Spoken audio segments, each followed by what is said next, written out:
সমুদ্রের মাঝে থাকা এক দ্বীপে একটা হাল্ক সপরিবারে বাস করত। পরিবারে ছিল বলতে তার দুই ছেলে, গ্রিন হাল্ক ও রেড হাল্ক। বাবা হাল্ক খুবই স্নেহে আদর যত্নে তার ছেলেদের বড় করে।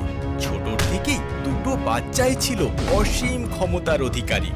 আকারে ছোট হলেও বড় বড় প্রাণীদেরও পর্যন্ত খুশি লাথি মেরে উড়িয়ে দিত। তাদের মধ্যে গ্রিন হাল্ক তুলনামূলকভাবে একটু শান্ত স্বভাবের হলেও রেড হাল্ক ছিল ভয়ঙ্কর রকমের রাগী। যে কারণে দুই ভাইয়ের মধ্যে ছোট ছোট কারণে লড়াই লেগেই থাকতো। এবং সে লড়াই কোনো যেমন তেমন লড়াই হতো না, পুরো এলাকা কেঁপে যেত দুই ভাইয়ের লড়াইয়ে। এমনই একদিন সকাল সকাল, এত শব্দ কিসের আসছে? তোরা আবার লড়াই করছিস?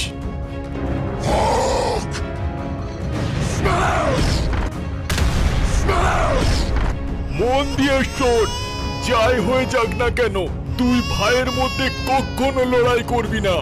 এরপর হাল্ক সেখান থেকে চলে যায়। সময় পেরোতে থাকে।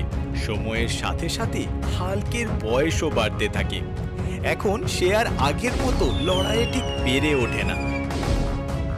এদিকে গ্রিন হাল্ক ও রেড হাল্ক ততদিনে অনেক বড় হয়ে গিয়েছে এবং রেড হাল্কের রাগ আগের থেকে আরো অনেক ভয়ঙ্কর হয়ে গিয়েছে।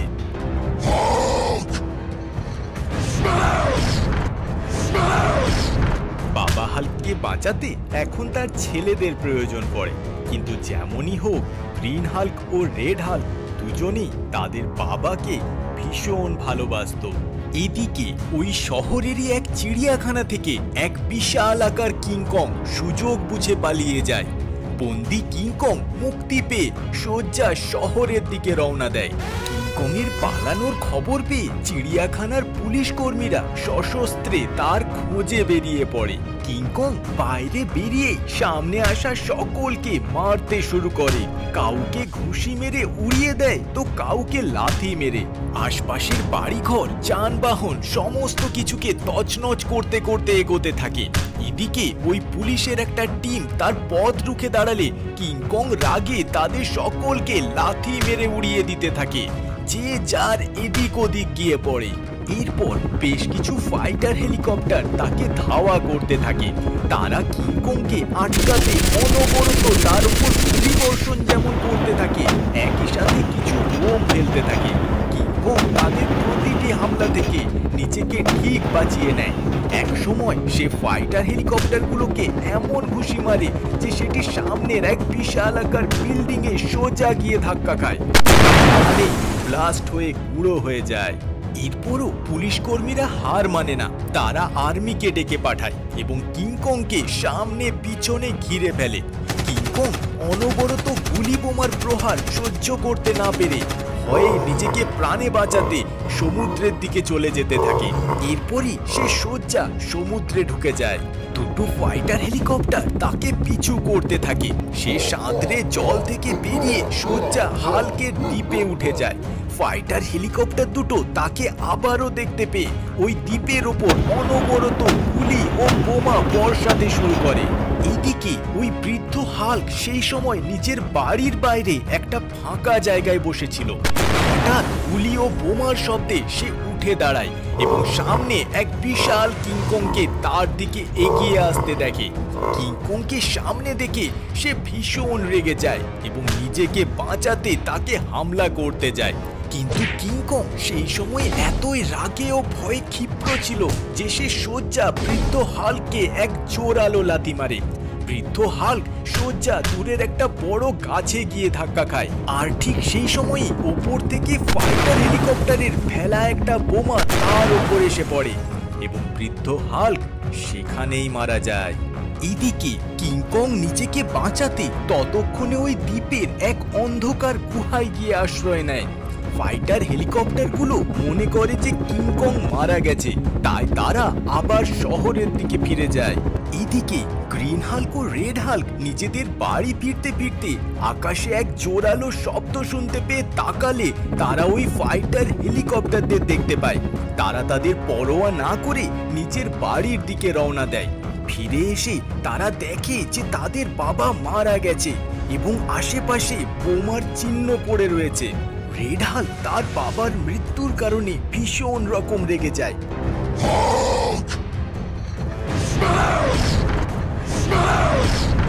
গ্রিন হাল্ক তাকে থামাতে গেলে সে গ্রিন হাল্ককে আহত করে দেয়। রেড হাল্ক রাগে ওই গুহার দিকে ছুটে যায়। এদিকে আহত গ্রিন হাল্ক তার বাবার মৃত্যুর জন্য দুঃখ পেয়ে সেখানেই বসে পড়ে। রেড হাল্ক রাগের চোটে কিছু না ভেবেই প্রথমবার ওই অন্ধকার গুহার ভেতর ঢুকে পড়ে। সেখানে প্রথমবার সে কিংকংকে দেখেই হামলা করতে যায়, কিন্তু কিংকং রাগে গর্জে ওঠে এবং চালাকি করে রেড হাল্ককে জানায় যে দুটো ফাইটার হেলিকপ্টার তাদের দ্বীপে হামলা করে তাদের বাবাকে মেরে ফেলেছে। এসব শুনে রেড হাল্ক আরো রেগে যায় এবং তার বাবার মৃত্যুর বদলা নিতে সোজা শহরের দিকে রওনা দেয়। এদিকে গ্রিন হাল্ক তার ভাই রেড হাল্ককে ফিরতে না দেখে খুবই চিন্তায় পড়ে যায়। সে রেড হাল্ককে খুঁজতে দ্বীপের চারপাশ তন্ন তন্ন করে খুঁজতে থাকে। শেষমেশ সেও ওই গুহায় ঢুকে যায়। ভেতরে ওই কিংকংকে দেখতে পেয়ে সেও তাকে হামলা করতে গেলে কিংকংও তাকে পাল্টা হামলা করে এবং তাকে রেড হাল্কের মতোই সবকিছু মিথ্যে জানায়। গ্রিন হাল্ক রেড হাল্ককে খুঁজতে ও তাকে থামাতে শহরের দিকে বেরিয়ে পড়ে।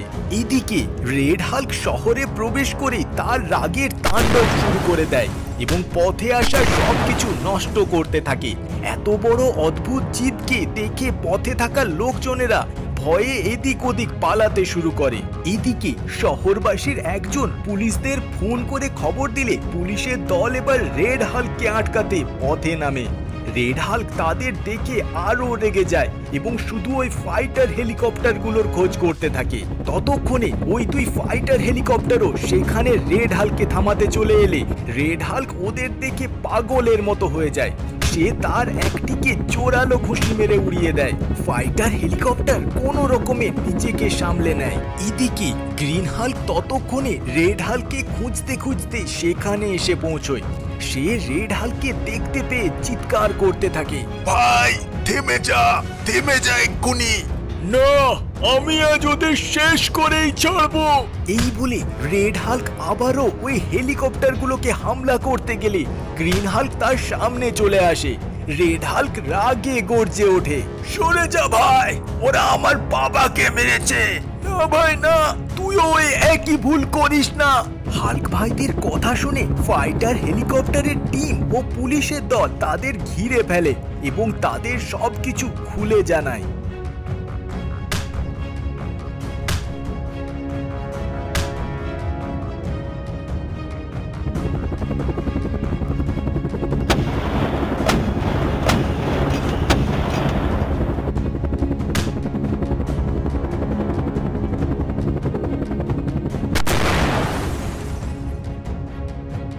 এতে রেড হাল্কের রাগ আগের থেকে কিছুটা হলেও কমে। এরপর তারা আসল সত্যিটা শুনে সোজা নিজের দ্বীপের দিকে রওনা দেয়। এইদিকে কিংকং সেই দ্বীপে আনন্দে বুক চাপড়াতেই থাকে।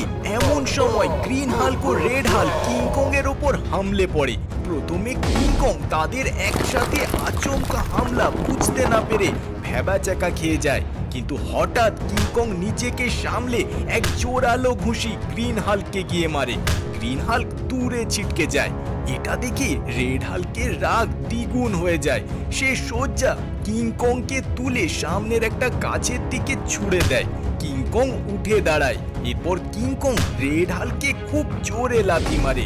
রেড হাল্কও পাল্টা মার দেয়। দুজনের মধ্যে লড়াইয়ে আচমকা রেড হাল্ক হারতে শুরু করে। তাকে দুর্বল হতে দেখে কিংকং হঠাৎই রেড হাল্ককে এমন জোরে মারে যে রেড হাল্ক আর উঠতে পারে না। এরপর কিংকং তাকে নিজের পায়ে পিষতেই যাবে, তখনই উল্টো দিকে গ্রিন হাল্ক উঠে আসে এবং সজোরে কিংকং এর পিঠে ঘুষি মারে। কিংকং নিজেকে সামলাতে না পেরে সামনের দিকে পড়ে যায়। কিংকং গ্রিন হাল্কের রাগ বুঝতে পেরে প্রাণপণে পালাতে যায়, কিন্তু গ্রিন হাল্ক তার পথ আটকায় এবং নিজের হাতের জোরালো ঘুষি দিয়ে কিংকং এর মাথা তার ধড় থেকে আলাদা করে দেয়। এরপর গ্রিন হাল্ক তার ভাই রেড হাল্কের কাছে গিয়ে তাকে ডাকতে থাকলে রেড হাল্কের জ্ঞান ফিরে আসে। এরপরই দুই ভাই মিলে তাদের বাড়ির পথে রওনা দেয় এবং কিংকংয়ের নিথর দেহ তাদের বিজয়ের সাক্ষী হয়ে সেখানেই পড়ে থাকে।